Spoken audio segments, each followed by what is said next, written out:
Over the last few years, my life has been on an amazing trajectory.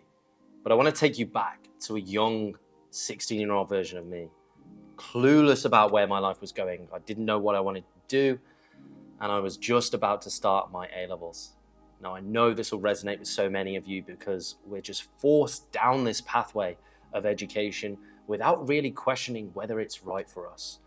And I kind of fell exactly into this rabbit hole. I went into college, I was studying things to get me into my university degree that I hadn't really even questioned whether that's what I wanted to do. Everybody else was doing that, so that was just the pathway that I decided that I was going to follow as well.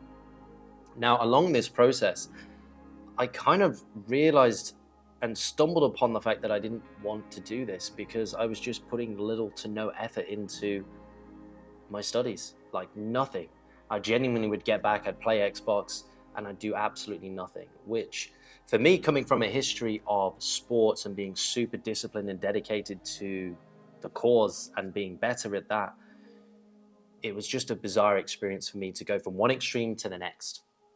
So as I was about to leave, I'd finished my second year of college and I was mid-application for university. I was going to do car design.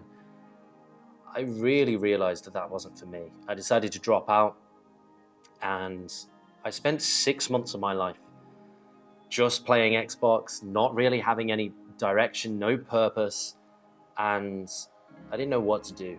And at the time, rightly, my mother just got so fed up with me and started pushing me into directions of just different career paths. One was like an electrical engineer on the mainland electrical company in the UK. Another one was a plumbing apprenticeship. I did that for 6 months before I decided that that wasn't for me as well. So I have been there. It was only at the end of this, I'd been training in the gym for 2 years at this point. And taking you back to 16-year-old me, I had no confidence, no self-esteem, hated the camera, couldn't be on photos, couldn't be on video, couldn't wear a vest. I was so skinny and it just affected me in such a negative light. So I started the gym. So going back to a place where I was looking for things to do for the rest of my life, for a career, no one tells you this how difficult it is when you leave school to plan out the rest of your life when you're 18 years old. And one of my friends at the time who I was training with in the gym said to me, "Hey Dan, I'm going to do my personal training course." And I had that little moment of realization where I was like, hold on a second. I could give back to other people the same positive experience that I've had, the same self-esteem boost, confidence boost, the same experience in the way that I looked and felt. I could give that back to people for the next 10, 20, 30 years.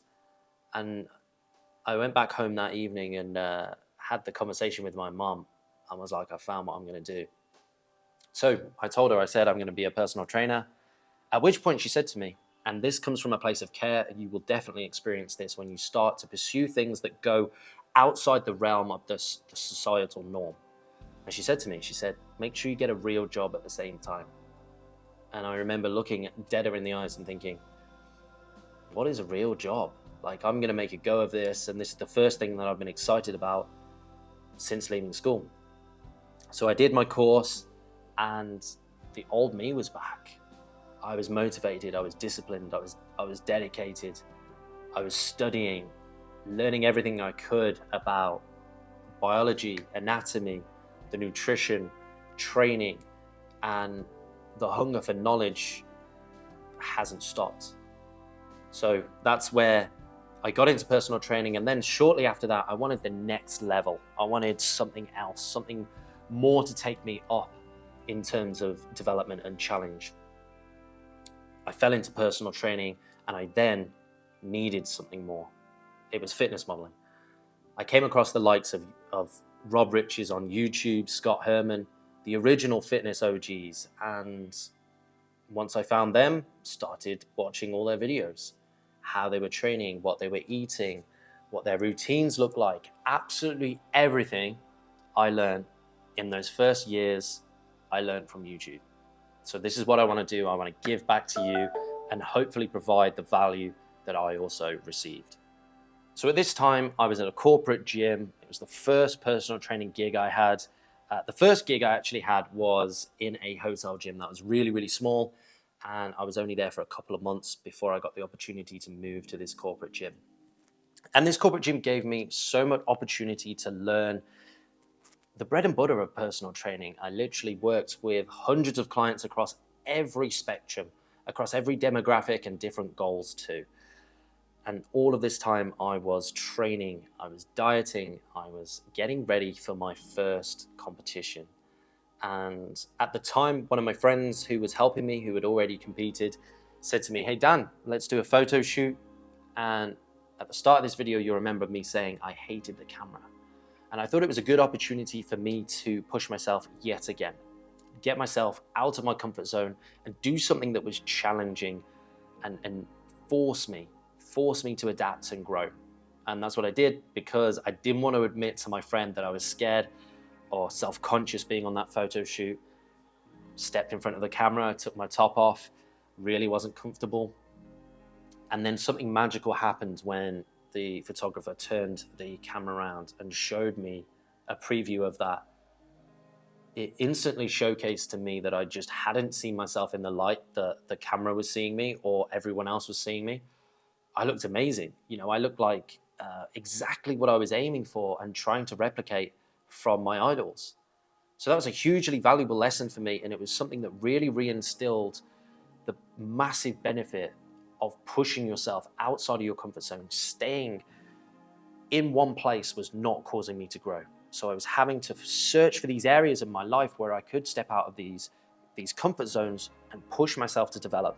And it became a bit of an unhealthy obsession. Anything that scared me, anything that made me feel less comfortable, I just did it.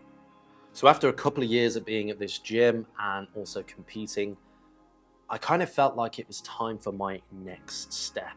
And I'll be honest, I wanted to be at that gym just to learn the basics. And I'd set myself the goal of being there for a year, maybe 2 years. I was there for 3.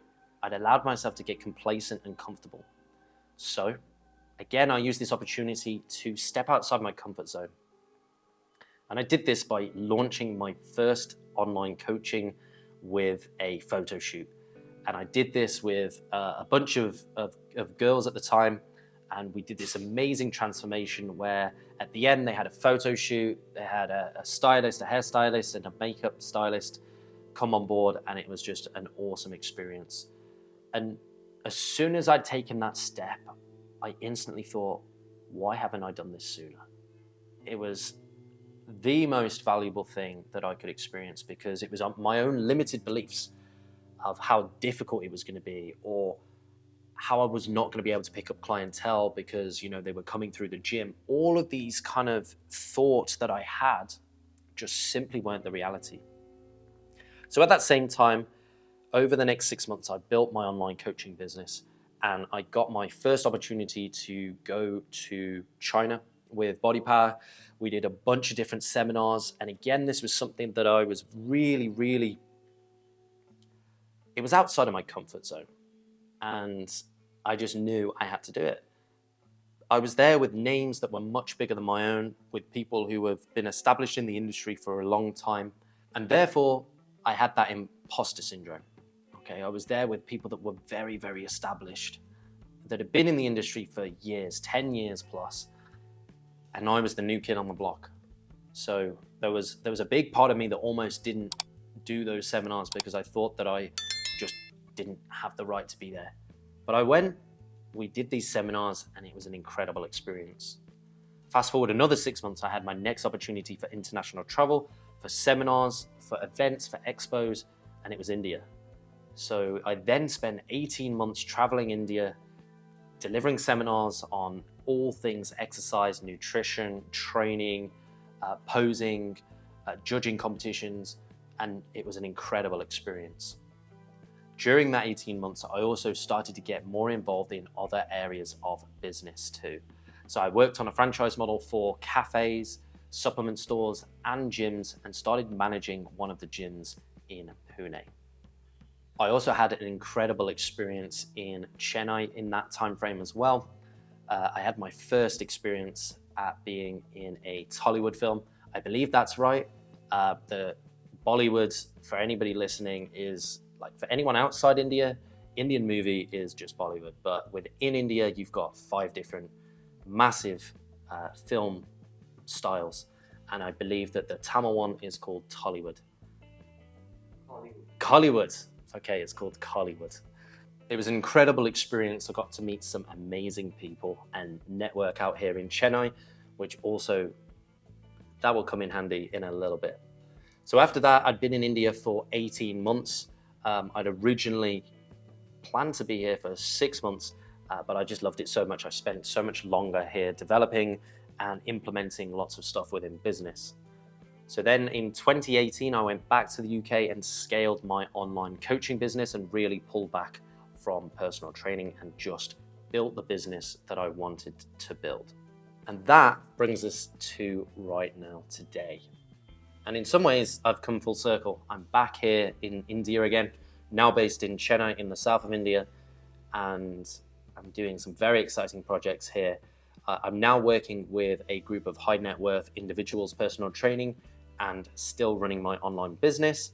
And I've actually just set up a new business as well, which is really exciting. It's called the PT Club, and it is teaching personal trainers how to build, grow, and develop their businesses, as I think that it's something that just isn't really taught. Personal trainers are taught how to deliver sessions, but not how to treat themselves as a business.